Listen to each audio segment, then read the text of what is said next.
Welcome back to the North Learn to Foil program. North Foil, in association with North Sails, have developed a program to teach you how to wing foil.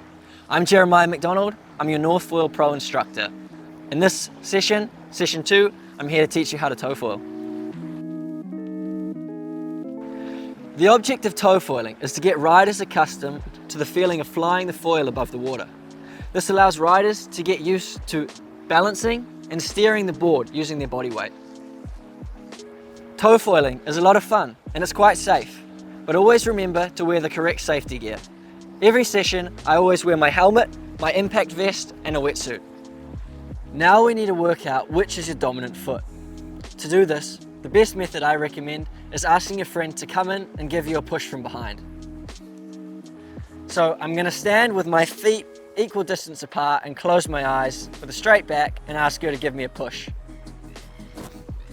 So I've stood forward with my left foot, I'm regular, and this is my dominant foot. Next, we're going to think about foot positioning on the board. Exactly where you put your feet depends on the board. However, we want to try and have our front foot positioned mostly in the midline of the board, but with our heel slightly towards the back side of the board and angled at a 45 degree to the front of the board. Our back foot is facing straight out in front of us in the same direction as our knee, and it's slightly, ever so slightly offset towards the side of the board that our toes are at. On this board, the Seekier, it has foot strap inserts, so it's easy to find where I put my feet. Now that we're on our board, we have to get up into a standing position. To do this, we come up onto our knees.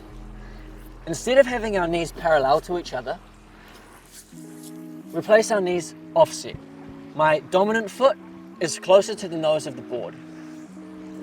As I gain a little bit of speed, I'm able to get my front foot up into the correct position. After being comfortable in this position, we want to push up onto our back foot, slightly offset, and coming up into a standing position. Now we've got the basics, it's time to put this to the test on the water. When we start tow foiling, as we start to speed up, the foil starts to create more and more lift.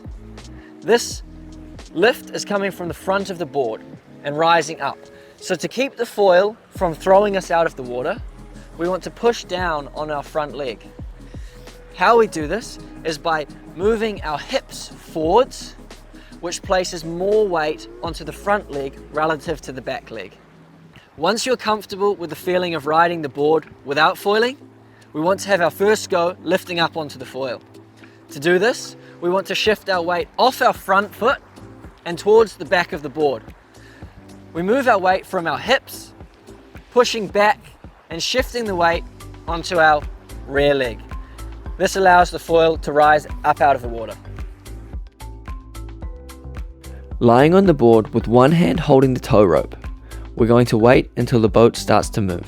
As we start to get some speed, the board becomes more stable. Get to a kneeling position, slightly offset with your dominant foot closest to the front of the board. As I do this, you'll notice that I'm holding the tow rope in one of my hands.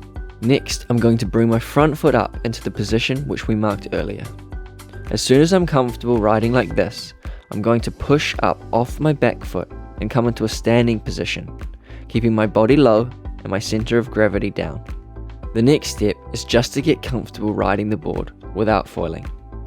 I'm going to bend my knees and have a very nice, comfortable stance.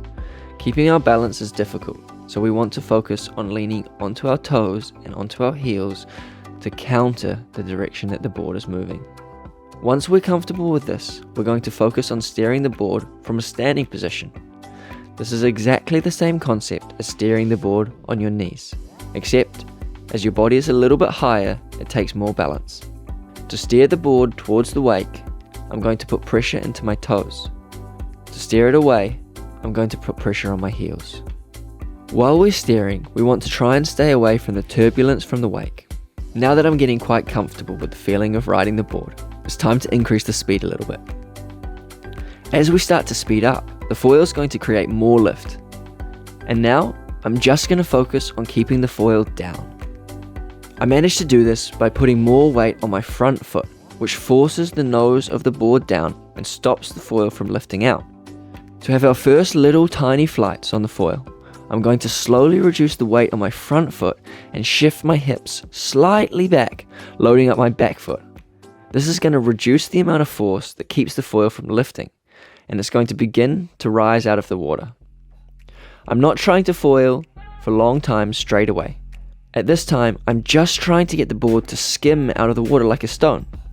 As soon as the board starts to lift, I'm going to immediately shift my hips forward and try and push the foil back down. As my level progresses and I get more comfortable doing this, I'm making each skim a little bit longer and a little bit more controlled until eventually I'm flying without skimming. Remember that if your weight is too far forward on the board, it won't fly. And if your weight is too far back on the board, it's going to shoot out under your feet, like this. Great work, now we're foiling.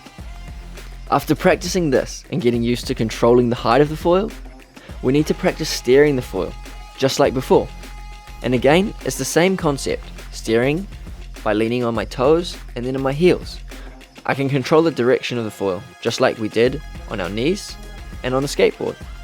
Aim to try and do some little turns and steer away from the wake and then back into the wake. Eventually, working up to crossing from one side of the wake to the other, and then even riding on the outside of the wake. Once you're confident on the foil, then it's time for step 3.